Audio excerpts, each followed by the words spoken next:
Hello, everybody. Our theme today is Phytobenthos Measurement, and I titled it a simple application for a complex problem. Well, I will tell you something about the basics. I will make or try to make it very simple.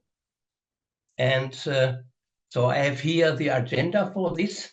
First, I want to explain what is Phytobenthos and, of course, the importance of the benthic algae, because we deal of a special part of the benthos only. And within this, we have a group of organisms which are called cyanobacteria, and they are part of the benthic communities. And they play a special and important role in these communities.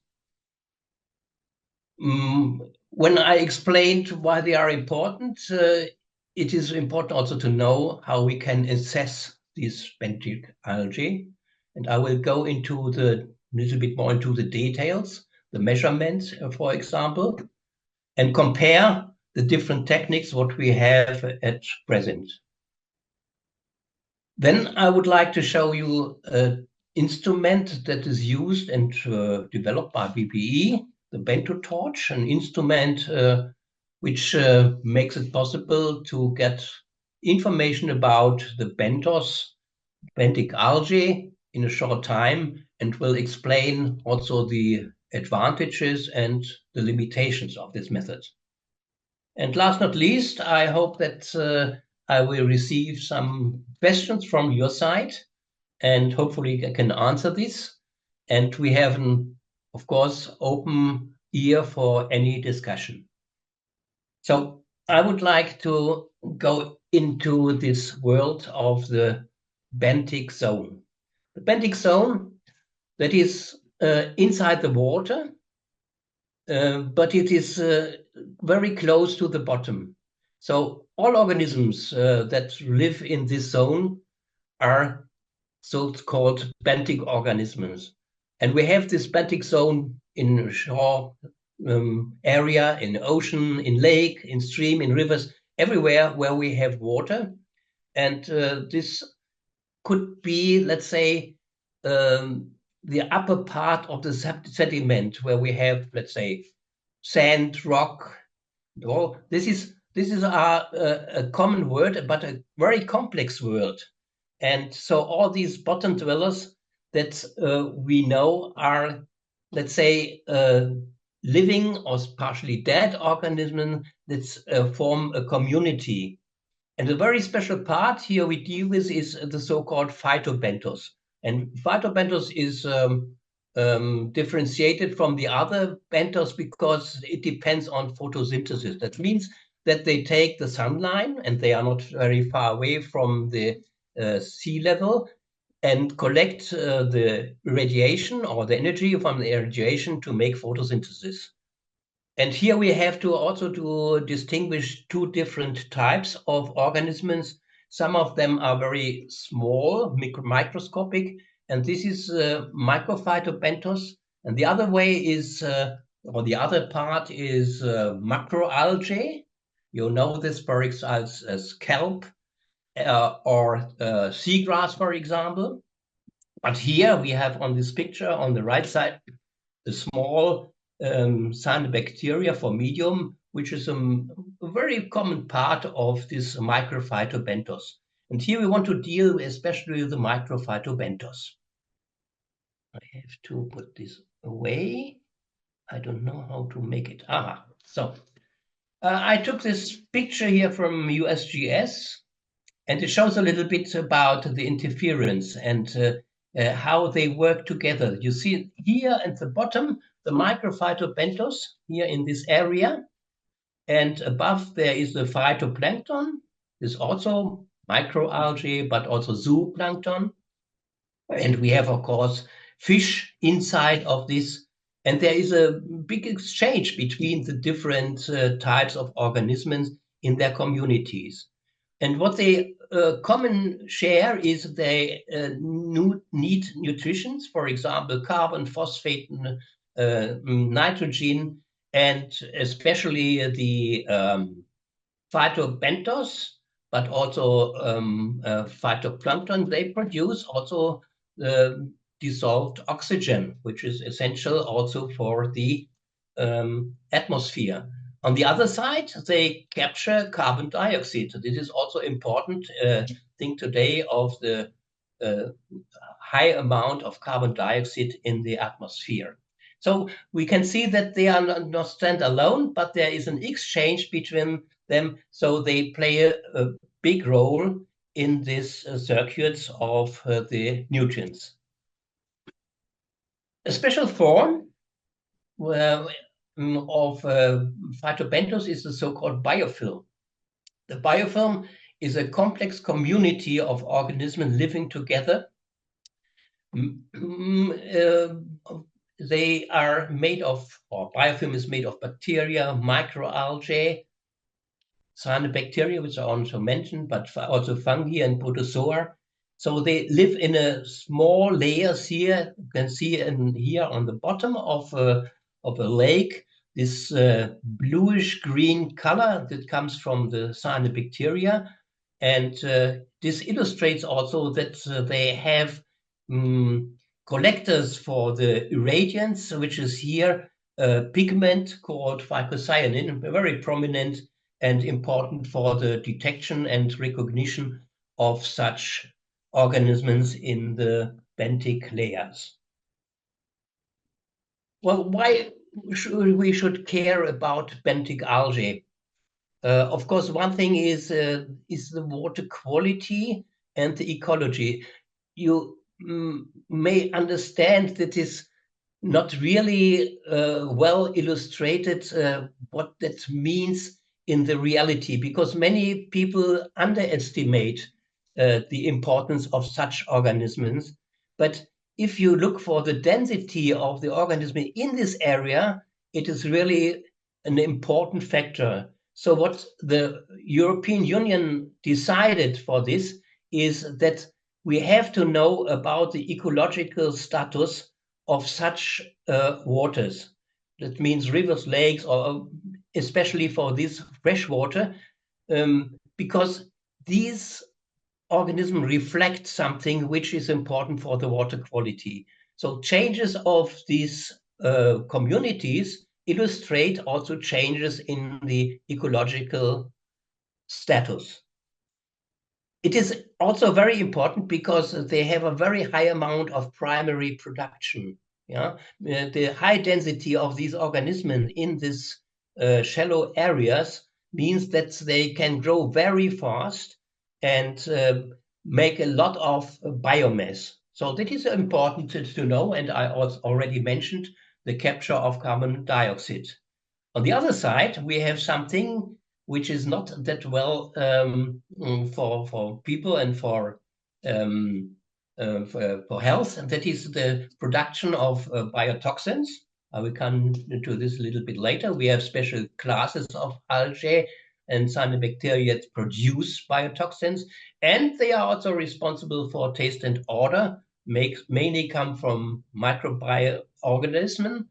And if we have a high amount of algae growth and cyanobacteria growth, it can lead to fouling, which also reduces the quality of water. And last not least, I show this here on the picture. This is very special. It is important for fish farming because many of the fish depend on the growth of a phytoplankton. And many fish many fish prefer to go to the ground and collect microalgae from the ground, especially phytoplankton and bentophytoplankton. So European Union decided that it is an important way to see this or to observe these factors. And you see this here, I cited here. Quality elements are phytoplankton, macrophytes, I mentioned before, phytobenthos, and of course, benthic invertebrates, that means zooplankton, for example, and the fish fauna. So we have different factors which are important. And so we focus here especially on the benthic algae. And you see that when I mentioned that they are fast growing, that means that they have also a very short reproduction rate, and they immediately react on income of pollutants, for example, toxins, let's say from the environment, but also from the air. So that means that if we monitor something like the benthic algae, we can see rapid changes in these communities. And especially the high productivity of benthic algae means that we can use this method to, or can use different methods to see how benthic algae communities are changing. And we have already some standardized methods which are very common. One of the most used is the cell counting under the microscope. But of course, you have to collect a sample before and bring this to the laboratory. The other way is the measurement of chlorophyll A. This can also be done in a laboratory, but it can also be done in the field. Another way is to measure the photosynthetic activity. There are different methods. I do not want to go into the details, but you can imagine that when photosynthesis takes place, it can be expressed also in metabolic values, which we can read out either by laboratory methods or as we do quite often, measurement direct of fluorescence. And last not least, especially regarding the metabolites, and I talk about the taste and odor compounds, also the biotoxin, we can determine them later on in the laboratory, but needs often very sophisticated instruments like HPLC, means liquid chromatography, combined with mass spectroscopy to determine the structure and the amount of these compounds. This can be only done in the laboratory, but not in the field. So we have different methods, and all of them are important at the moment, but they have, as I mentioned, also some disadvantages. That means for some of these methods, it takes a long time until we get the results. Now I would like to come back to the cyanobacteria, and I've talked already about the proliferation. So when they grow dramatically, it can not only produce biotoxins, but they also can displace other algae and also affect, for example, fish, because some fish do not like these cyanobacteria, and if they feed on cyanobacteria, they may become ill. They also consume oxygen inside of the water. That means the quality of water can dramatically decrease. And I measured already that release of taste and odor compounds, which is not well accepted in the case of the preparation of drinking water from such a raw water. So that means if we have these organisms in a higher amount inside of a water, it may give you an information that there is something going on with the proliferation of the cyanobacteria. On the right side, you see here the filaments of the, sorry, I have to do something here with my screen, otherwise I cannot see it. Yeah, a filament of nostoc. That is a very famous cyanobacteria, also making high amounts of nodularine, and I will come later on to the effects of such biotoxins. Well, we have not that much information about benthic cyanobacteria and their toxic compounds in the world. So if you look around in the literature, you can see that we have some maps where they exist. And you can see that some of these, especially cyanobacteria, can be, can you see, come here also about the seen here in, or recognized in US America, Canada. We have some of them which are, let's say, harmful to fish. These are the so-called microsystems or the nodularines, which I mentioned. But some of them are really highly toxic, which are so-called anatoxins and saxitoxins. And the anatoxin, for example, is also called, I have to look here on my sheet, a very fast death factor. Yeah, it means it is these saxitoxins and anatoxins are neurotoxins, which opens the ion channels, and they are very harmful, can lead to death in a very short time. And especially, it is well known, dogs are affected by this, but also cattle.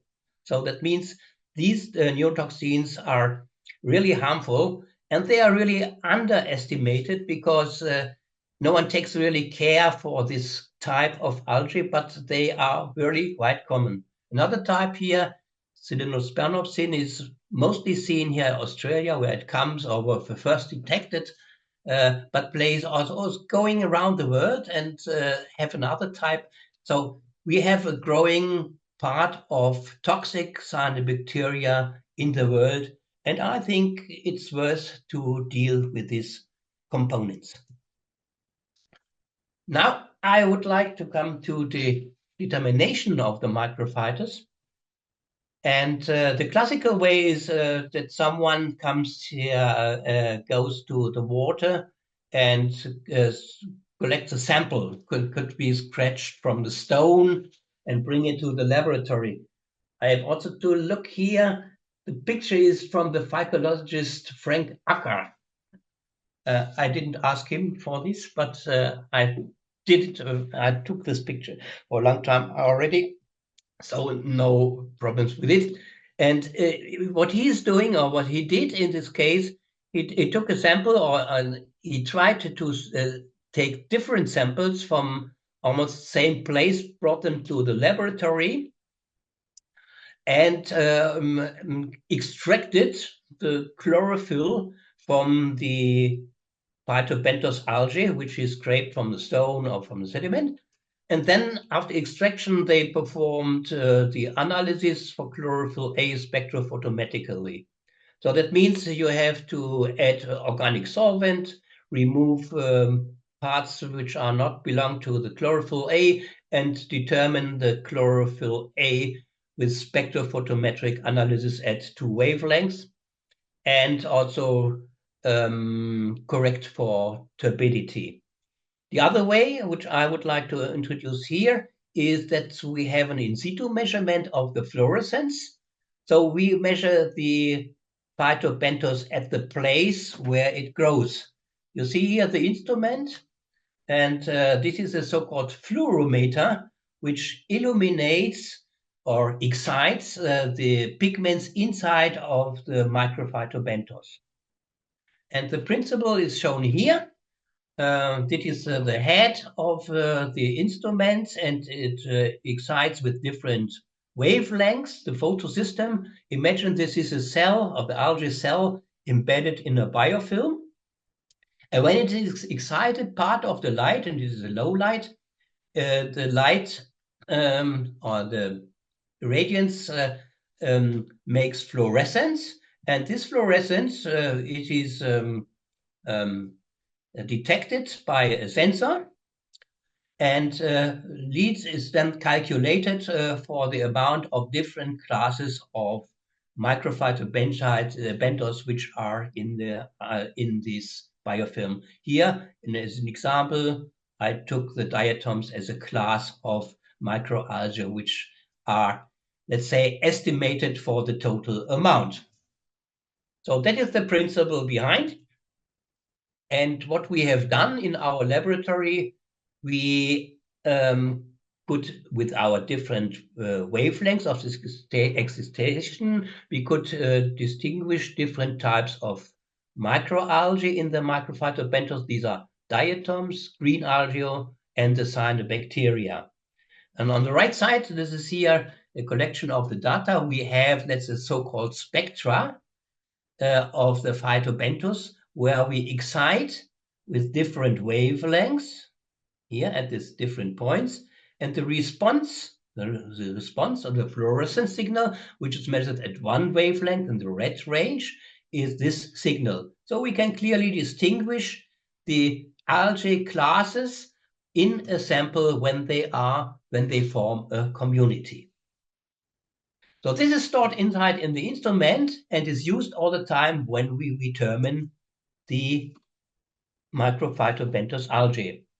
A comparison with the classical method, which was shown before, scraping and extraction, shows that we did it here in our laboratory on different materials like stone, plastic discs, in-transparent foil and glasses, showed that we have a quite fair correlation between our instrument, which we call the BenthoTorch, that means the fluorometric approach, and the spectrophotometric extract of chlorophyll measured with a spectrophotometer. So the slope is quite good. The correlation is not that good, but it depends also on the different materials. And clearly to say, in nature, it's much more difficult. So how to measure it? It is quite simple. You have to put the instrument on the top of a sediment inside the water, or on a stone and so on, which should be wet.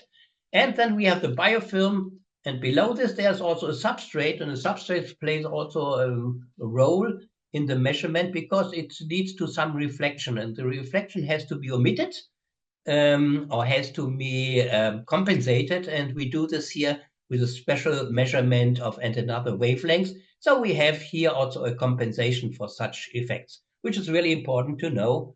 Otherwise, it would not work very well. I will not go into the details, but it is an important part of the instrument. Now I would like to come to some results, and my colleague Anna Dahlhaus did a lot of experiments with stones, for example, which collected here from a lake nearby to our company. And you see here, she let grow algae on stones. And I used only one example for this. This is a stone from this row which we selected.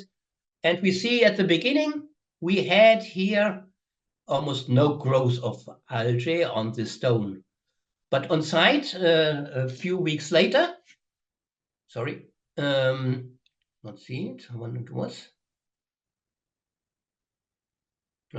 I think it was 3 weeks later, but I'm not sure at this moment. She measured the chlorophyll content, that is the total amount, and at different places on this stone.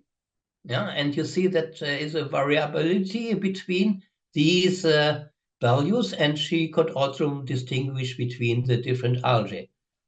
And then we brought this to the laboratory and used the same method, but resuspended the biofilm scratched from the stones and measured this one. So you see that is something different from here. And after scratching, yeah, we could see on this stone even some amounts of algae and phytobenthos, which means that it's very difficult to get a representative sample from such a stone. And therefore, we recommend to perform this measurement much more than the sampling by only scratching. Yeah, that makes it very, very difficult to compare this. So we need, or what we compare to do on such a stone, at least 10 measurements per example.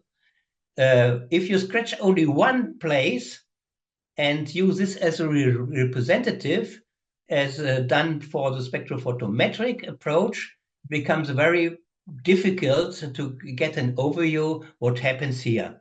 And the measurement of fluorometry takes only a very short time, so you can read a lot of examples when you perform this BenthoTorch approach. So some examples here, what we have from our customers. You can see here measuring on artificial substrates in a river. And some of them also take the stones out of it, put them in such a shoal and measure it here. That is more ecological or a status measurement. And another one I took here from an American group in the Andean. I think it was in Chile. measured in the Andean area at the rivers. And you can see that it's very far away from any civilization, but it means that they can use the instrument outside with access to power supply. We have here an example from Denmark. This was at an airport where they measured the growth on a roof, but it was also used to measure walls of houses, for example, when they have a growth of cyanobacteria, which is quite common. So if you see gray color of house walls, it mainly comes from cyanobacteria. So this is another way to measure the phytobenthos. Another example here, it is from sand filters, and they measure the sand filters in water production in Peru. The capacity depends, of course, on the growth of algae of sand filters. If the amount of cyanobacteria and the green algae is too high, they have to apply a clarification. So you see some only examples of this approach, how to measure it. But now I have to come also to talk a little about the limitations of such a method. And here I mainly want to talk not about the spectrophotometric limitations, but here I want to talk about the fluorometric approach itself. One thing is that we have to deal, let's say, with a layer of growth of biofilm on the surface. I try to illustrate it here on the lower side of this slide. And you see, we have here some layers. And the colors, they should illustrate the different types of phytobenthos that we have. For example, the yellow color stands mainly for the diatoms, the blue color for the blue-green algae, and the green for the green algae. But we have another type which is rather rare, but it comes from that we have the phycoerythrin pigment in so-called rhodophytes. The rhodophytes is a special cyanobacteria and algae which have a special kind of pigment inside. So here we are not able to detect the amounts completely because our light excitation does not excite these pigments completely. So that means if we have some of the cyanobacteria with this pigment inside, they will be underestimated. The rhodophytes itself, it does not make so much trouble because mainly they are macroalgae, so they grow above this biofilm and should not be underestimated because we do not detect them. Another thing is, of course, the layer thickness. And this is really a problem because when the mats are too thick, the light cannot excite the pigments inside of this layer. So which means that we can only measure the upper layer, which is, let's say, around about 100 micrometer. If we go to lower levels inside of this biofilm,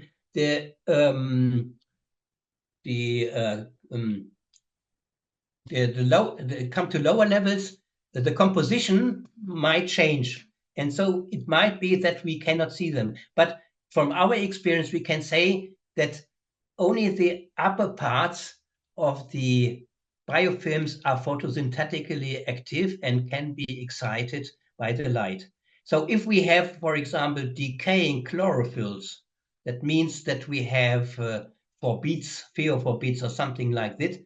This is another part which sometimes will be detected by the spectrophotometric approach, but will not be seen by the BenthoTorch. So I think the thickness is not really a real problem, but if we have mats, for example, the light is not strong enough to penetrate this layer.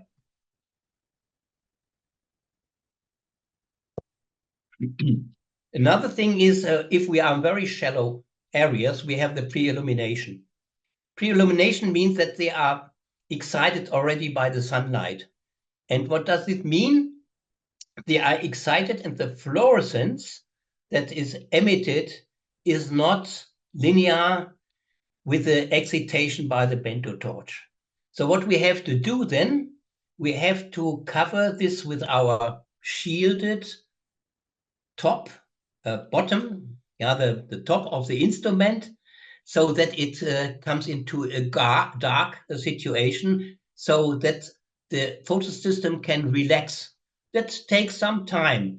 And if we want to perform this measurement in bright sunlight, we have to wait for a certain time. Ideally, we would say it can take up to 20 minutes, but in reality, that is not possible to wait for. My experience is much more that if we wait a minute to 2 minutes, it should be so good for the measurement that the photosystem are relaxed and we have a linear relationship between fluorescence and phytobenthos. Other thing, what is difficult to measure is if we have very soft sediments.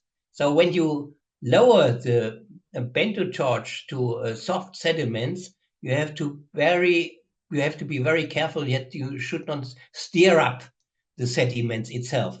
Yeah, that means if we go down, you have to be very, very careful to make a measurement. So if you stir it up, you will get high turbidity. Turbidity itself does not make problems, but of course you disturb the layer by itself by the instrument, and that is difficult.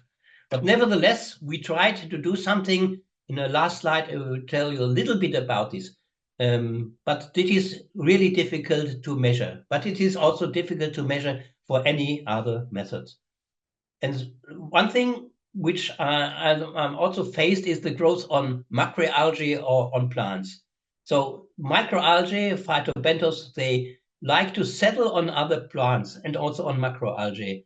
And of course, then when you measure with this BenthoTorch, you will get a mixed result of fluorescence, which is really not good to determine. And people try to measure, for example, on moss. It does not work. So clearly we can say moss macroalgae plants, it does not work. Then imagine they have also the same pigments inside, and the measurement or the result, the fluorescence that you get is a mixed fluorescence signal, which does not fit to the signatures of the excitation spectra, which I showed before. So the benefits of the BenthoTorch measurement fluorometry is that we can do this in real time. Yeah, we can do this in real time. That means one measurement takes 15 seconds itself, but sometimes you have to wait until the system is relaxed. That means that you can take a lot of samples and get more information about the ecological status. So in a very short time, you can make a transact, for example, or go along a shore. And of course, it's a cost-effective tool insofar that you do not need sampling itself, collect bags, and make protocols. You have, for example, a measurement of the place, a GPS measurement.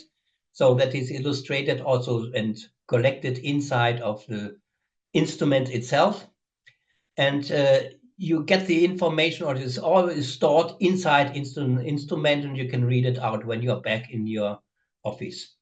So it's very cost effective. You need no chemicals, for example, yeah, as you need it, for example, for the extraction itself, or if you perform HPLC analysis, that's very expensive material that you have to use for this analysis. And it takes also, or it does not need so much time. So for example, when you want to make a microscopic analysis, it takes a lot of time to observe this by the microscope, and you need also experienced scientists to perform this analysis. So it takes a lot of advantages for this type of instrument. And so my conclusion is that the BenthoTorch is a non-invasive method, so it does not disturb the algae. and it's capable of at least estimating, or we try to quantify, but it's I think it is good when we can estimate the chlorophyll A content and effectively on all surface used. And all surface used, I explained which kind of sediments we investigated with this. So the BenthoTorch enables to collect very high numbers of data in a very short time. It allows also statistical relevant statements of the microphytic population.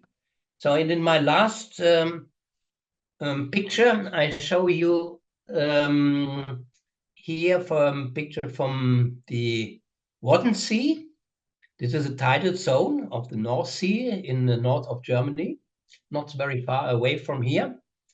And we did our first measurements here together with a group from the Alfred Wegener Institute, and a special institute is located here on the island of Helgoland, an institute which collects data about benthic algae, but also kelp for more than 60 years. And they used, especially here in this field in the Wadden Sea, where very high bioproductivity, the measurement of algae. And together with them, we developed an instrument to measure these algae on the bottom, especially with some disc where we shielded the surface with dark adapters.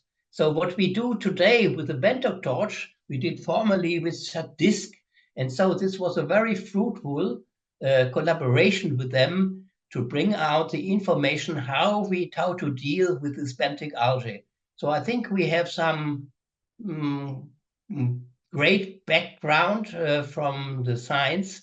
We together developed such instrument, and I hope that this instrument will be also in the future an important instrument to perform this analysis of an underestimated family in the water. Thank you so much.